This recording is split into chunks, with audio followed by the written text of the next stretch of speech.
Your blood is now mine!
From Seymour to my beloved mother Stella. Fishburne, that sneaky bastard.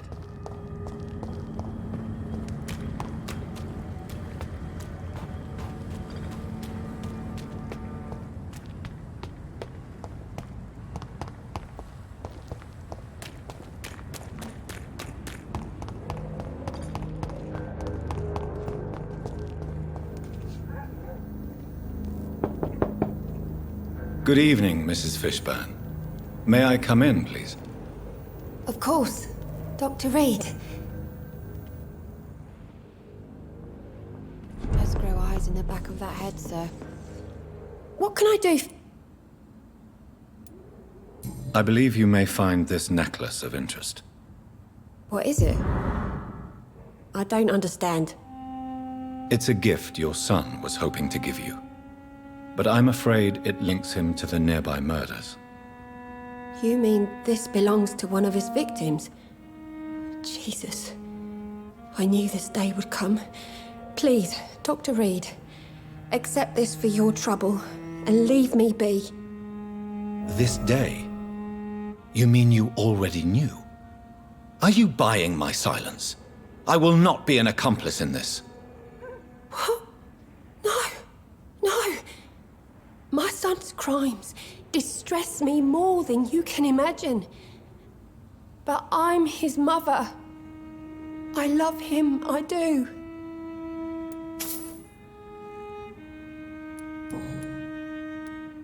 Your son's gone way beyond simply bullying people. He has a taste for blood, and you know it, don't you, Stella? One night, he told me straight up, in his own words. It was several days after one of his episodes. Why did he confess? Did you suspect something? No. I guess he wanted his old mum to help him fight his, demons. Did Seymour tell you everything that night? More than I could stand. The words he used to describe his hate, his rage, how he feels when he's done it.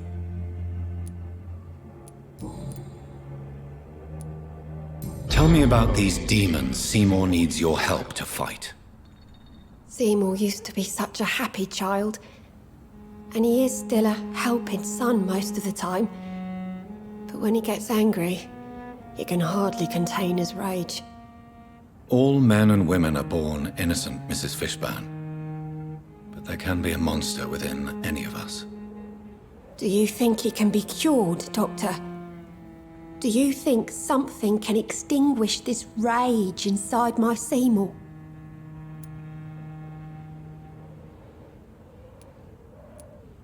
I'm afraid these demons, as he calls them, are just a delusional justification to distance himself from his actions.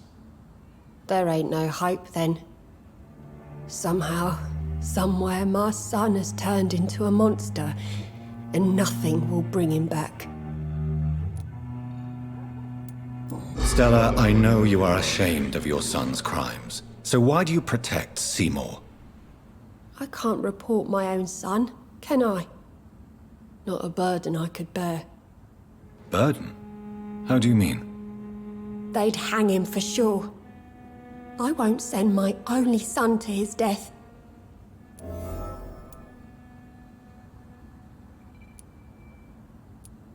I'm convinced you raised Seymour the best you could. You're not responsible for what he became. If someone ever found the courage to speak to the police, I will take my share.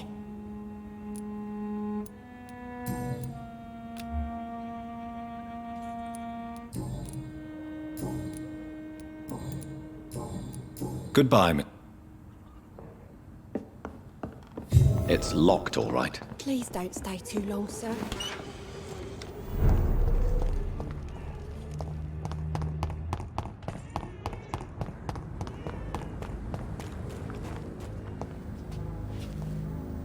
Good evening, Mr. Fishburne. Yeah.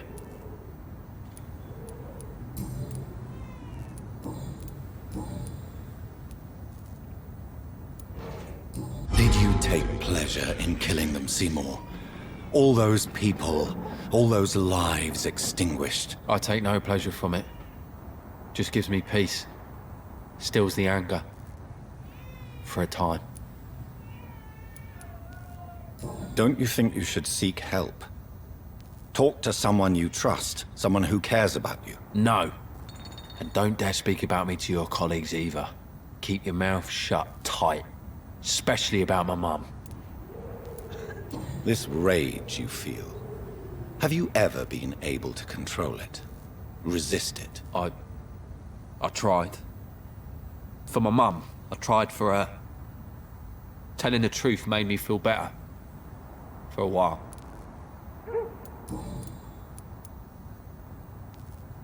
Tell me about your victims, Seymour. Who were they? Why them? Was there a link? Why should there be? They just kept getting on my nerves at the worst times, that's all.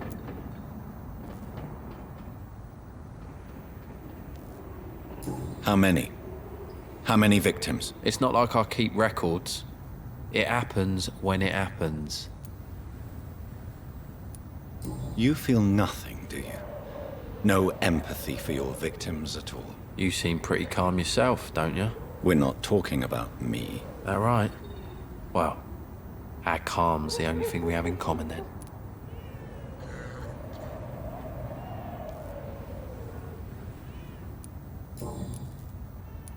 Why is your mother protecting you, Seymour? I'm her son. She's the only one who knows me. Sometimes I think she knows me better than I know myself. I understand you love her, but can't you see the awful situation you've put her in? Do you think my mum would have a better life if I were dead? She seems so sad to know me sometimes.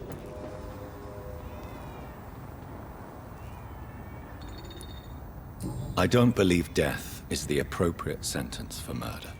Not in a civilized society. But the last word has to remain with the law. There is no law around here. No justice to be found. In these parts, revenge is the only answer.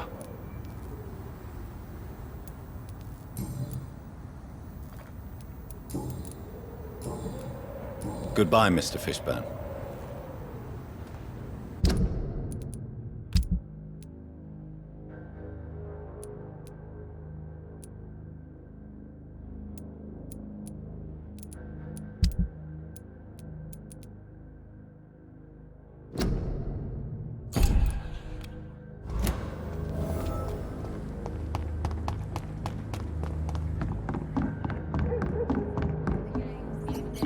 Everyone's throwing the blame. So few clients. With the epidemic, no one dares still go wa- outside. Do you recall? Don't feel... Take them. Tom... Goodbye. Welcome. Do you need... Indeed. Goodbye. I hope I live long enough to see them wet boot boys get what's coming. Should have offered a drink to the boy. Be he cursed or not. He's just another lost. For now, everything seems under control, more or less. Don't forget to keep an eye.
No more guilt.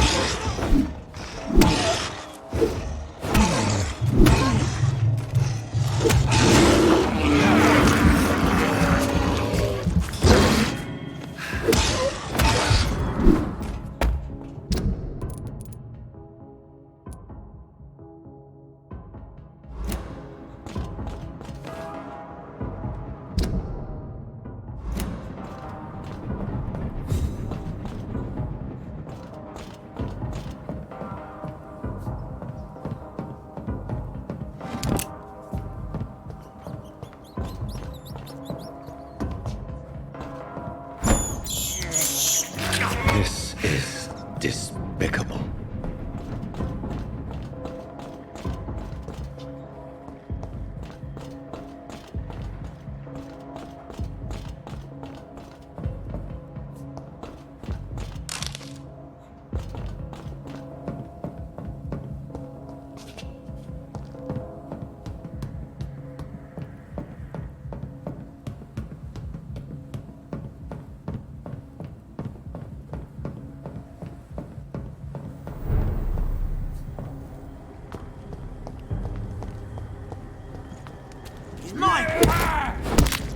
Steady, boys! We've got... Filthy piece of shit! Doors back to the shadow! The beast must die!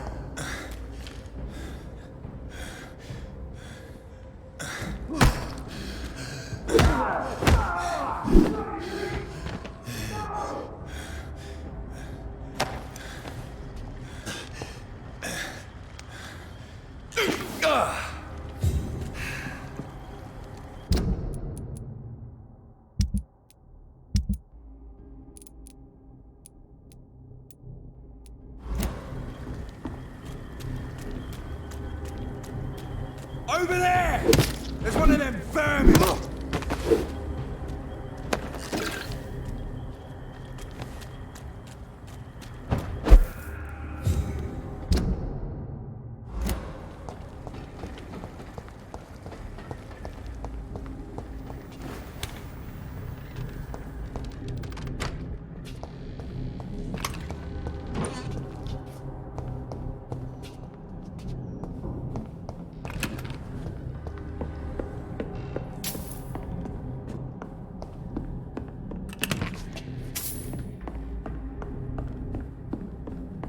It's locked.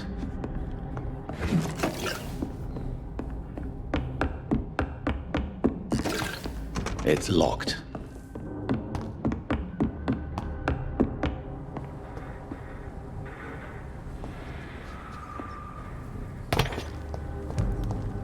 This one's mine!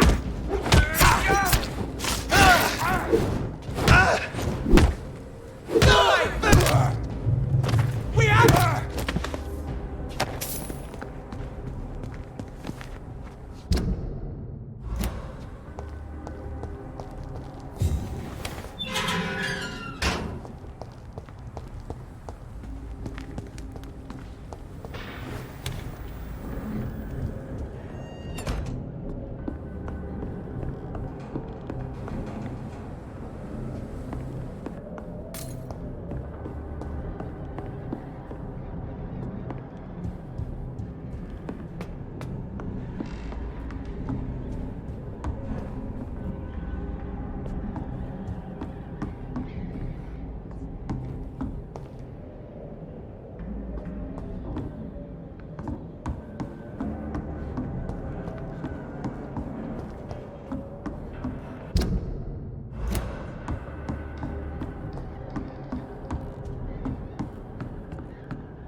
This place looks like the picture I saw of the bomb site.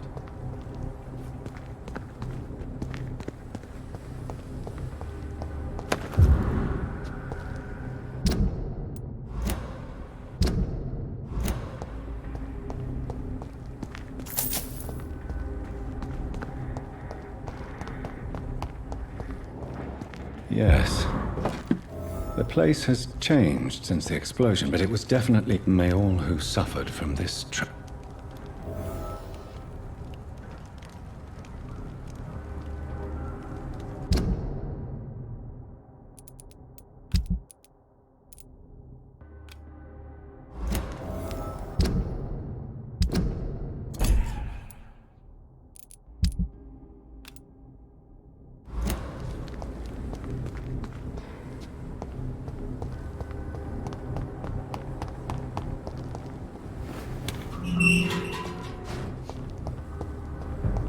Ain't safe here for a gent. Look at it! Shit! You'll pay for that! It's down! Finish it!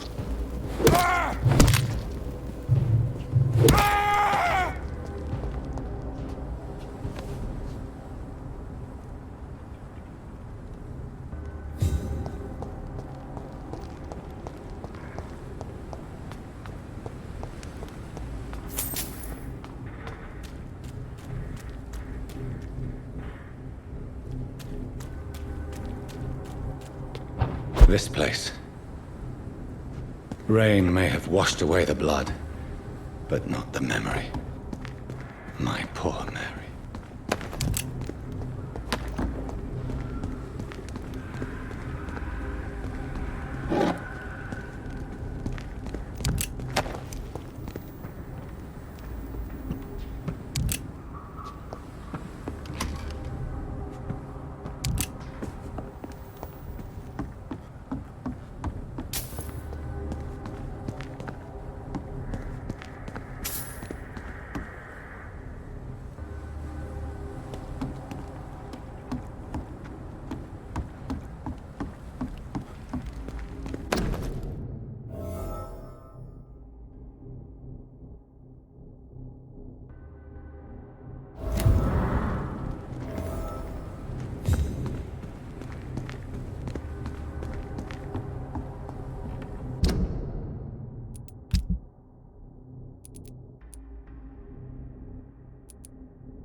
I have this thirst for blood.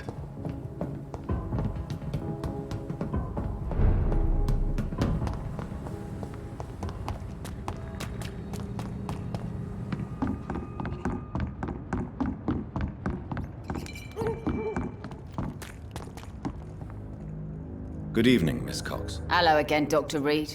What do you want? I managed to reach the mass grave in Southwark. It was not pleasant. Spare me the details, Dr. Reid. All I want to know is what happened to those bastards who owed me money. I'm afraid those bastards, as you call them, are in the mass grave. Dead? Shit. That money would have been useful. Well, I'll tell my boys to avoid the place if it's that dangerous. Yes. Everybody should avoid that place until further notice. Okay then, Doctor. It looks like you deserve your reward after all. The Wet Boot Boys thank you for your help. Tell me your feelings about Booth's belief in monsters, Edwina. It makes him look weak in front of the boys, that's my feeling about it. But ghosts don't scare me. You don't believe he really saw something, then? I don't care what he saw or not. All I know is that a real man keeps his fears to himself if he wants to be obeyed.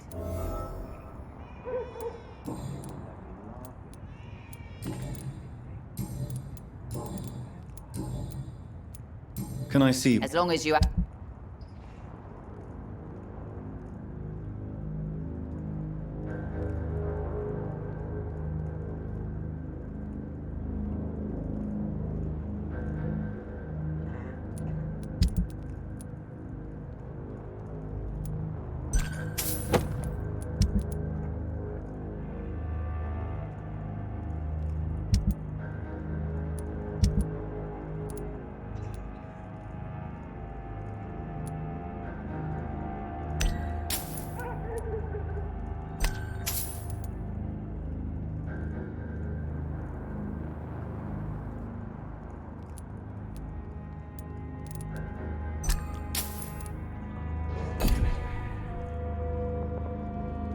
Good... Hello again. As long as you...